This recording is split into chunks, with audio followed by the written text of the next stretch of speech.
बिस्मिल्लाहिर्रहमानिर्रहीम अल्हम्दुलिल्लाहि रब्बिल आलमीन अर्रहमानिर्रहीम मालिकी यौमिद्दीन इय्याका नअबुदु व इय्याका नस्तईन इहदिनस सिरातल मुस्तकीम सिरातल लज़ीना अनअमता अलैहिम गैरिल मग़ज़ूबि अलैहिम वलद्दाल्लीन।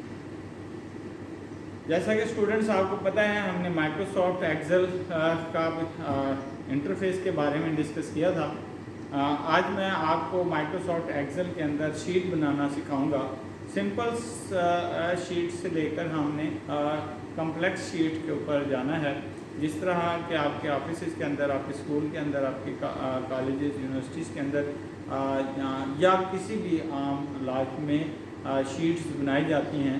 सिंपली आपको आपके पास डाटा होना चाहिए और किस तरह आप कैलकुलेशंस करते हैं।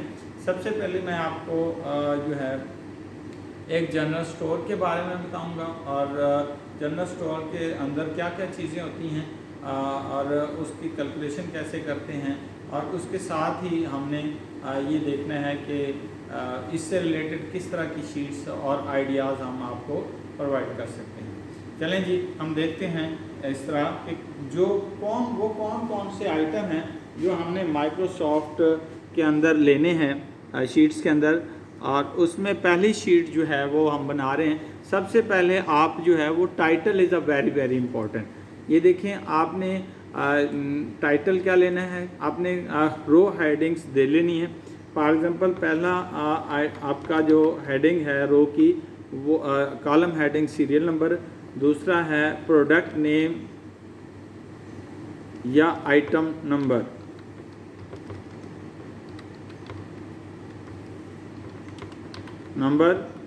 अच्छा जी, प्रोडक्ट नेम या आइटम नंबर के बाद आपने वो चीज़ जो ख़रीदी है वो क्या ख़रीदा है, जिसको हमने परचेज़ प्राइस का नाम देते हैं। और फिर हम जब बेचते हैं तो सेल का नाम देते हैं। और इसके साथ आप अगर फिर आपको प्रॉफिट, सेल परचेज से प्रॉफिट क्या आता है। अगर वो क्वांटिटी अगर एक चीज़ है तो आपके पास एक आइटम का प्रॉफिट आएगा। अगर वो क्वांटिटी वाइज ज़्यादा चीज़ें हैं तो फिर आपका टोटल प्रॉफिट जो है वो बढ़ जाएगा। तो इस तरह हमने एक शीट बनानी है। सबसे पहले देखें जी, हम इस कॉलम को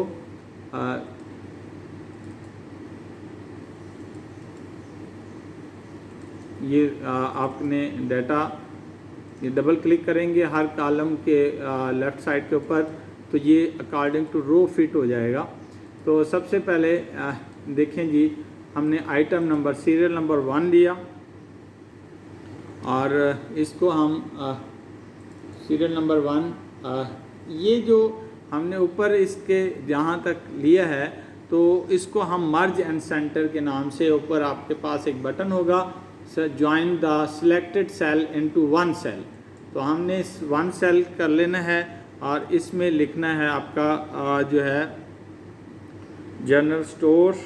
जैसा कि आजकल मुख्तलिफ का सैनिटाइज़र यूज़ हो रहे हैं और मास्क यूज़ होते हैं। चलें जी, हम एक forever face mask shop बना लेते हैं। फॉर एवर फेस मास्क, ठीक है जी। Forever face mask quality किसी नाम ले लेते हैं जी, डिपार्टमेंटल स्टोर।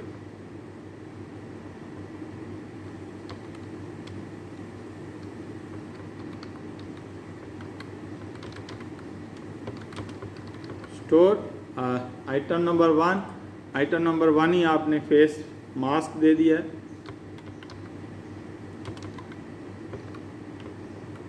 अच्छा, परचेज कितने का किया है?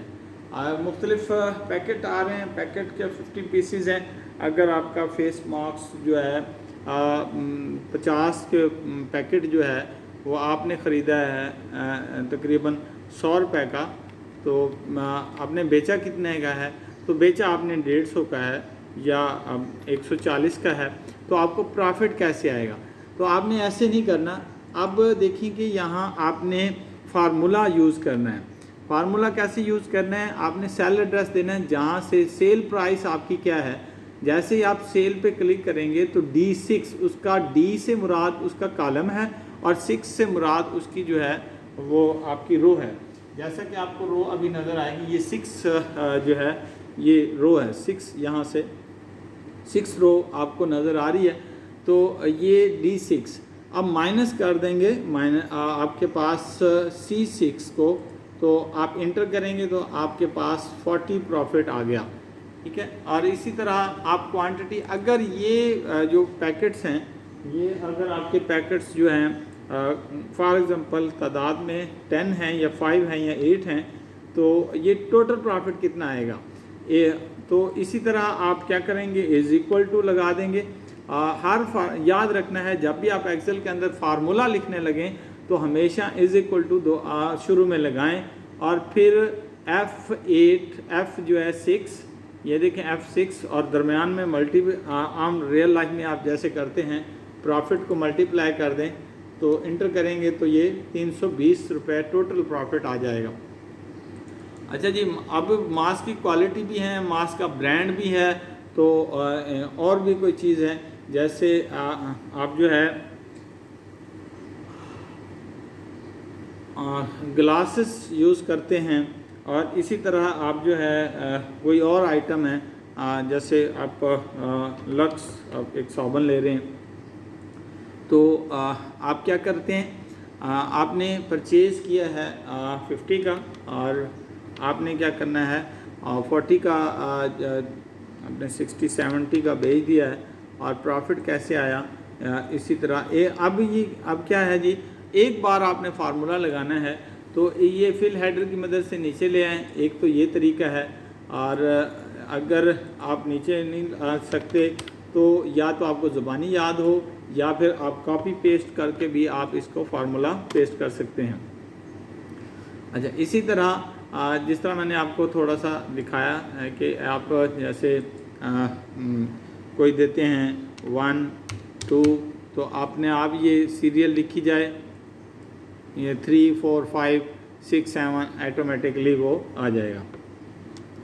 अच्छा जी, इसी तरह ये इस डाटे को समझने के लिए आपको क्या करना चाहिए, बॉर्डर एंड शेडिंग ज़रूर इस्तेमाल करनी चाहिए आपके पास, ताकि आपको अंदाज़ा हो कि आपने डाटा लिखा कैसे है। अच्छा, इसी तरह आप देखें जो है डाटा को लिखते हैं, तो अब यहाँ से ये मिडल के अंदर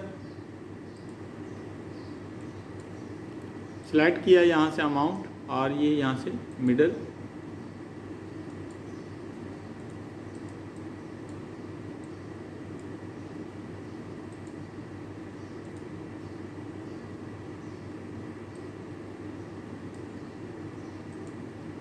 ये देखिए ठीक हो गया जी। अच्छा, तो ये एक डिपार्टमेंटल स्टोर आपने बना लिया है, और इसी तरह आप चाहते हैं कोई और आइटम है, एक और शीट है, फॉर एग्ज़ाम्पल आपके पास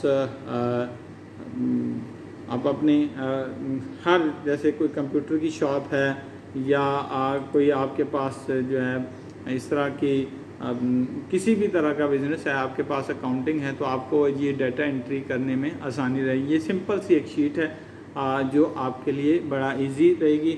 जनरल स्टोर में किस तरह आपने बना दिया तो ये आपके लिए आसानी पैदा करेगी। आपने देखा कि हमने थोड़ी सी देर में डिपार्टमेंटल स्टोर बनाया। सबसे पहले आपके पास कोई भी आपसे सीरियल नंबर हो या आइटम के नेम हो, आप इसके अंदर भी और कॉलम ऐड कर सकते हैं। जैसे कि आपके पास आइटम नंबर है, फिर परचेज है, आइटम के साथ ब्रांड भी आप मेंशन कर सकते हैं। जिस तरह के अभी हम जो है ना एक कॉलम ऐड करते हैं कि वो ब्रांड कैसे मेंशन करना है। फॉर एग्ज़ाम्पल हमने यहाँ आइटम के आगे राइट क्लिक करना है और ये देखें इंसर्ट का एक ऑप्शन है और ये आपके पास brand name,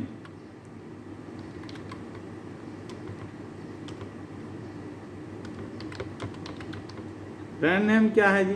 brand name for example ये मास्क जो है ये फॉरएवर वालों का है। ठीक है। तो ये ब्रांड है मुख्तलिफ, इसी तरह लक्स है, ये यूनिलीवर वालों की है। तो इस तरह आप ब्रांड भी मेंशन कर सकते हैं आप अपने उसमें। तो और इससे देखें आपका कोई प्रॉफिट में, अगर आपने प्रॉफिट कम करना है ज़्यादा करना है तो फार्मूला लगा हुआ होगा। जैसे आपने 150 किया तो ये चेंज हो गया। और आज आपने क्या सीखा जी? आज आपने सीखा कि किस तरह जो है हमने एक सिंपल सी शीट बना सकते हैं माइक्रोसॉफ्ट एक्सेल के अंदर कि हमने एक जस्ट डिपार्टमेंटल स्टोर बनाना है। तो वो डिपार्टमेंटल स्टोर हम कैसे बनाएंगे? ठीक हो गया जी। उम्मीद है आपको ये ज़रूर समझ आएगा। इंशाल्लाह हम इसको और बेहतरी लाएंगे और नई शीट के साथ फिर इजाज़त दीजिए। शुक्रिया।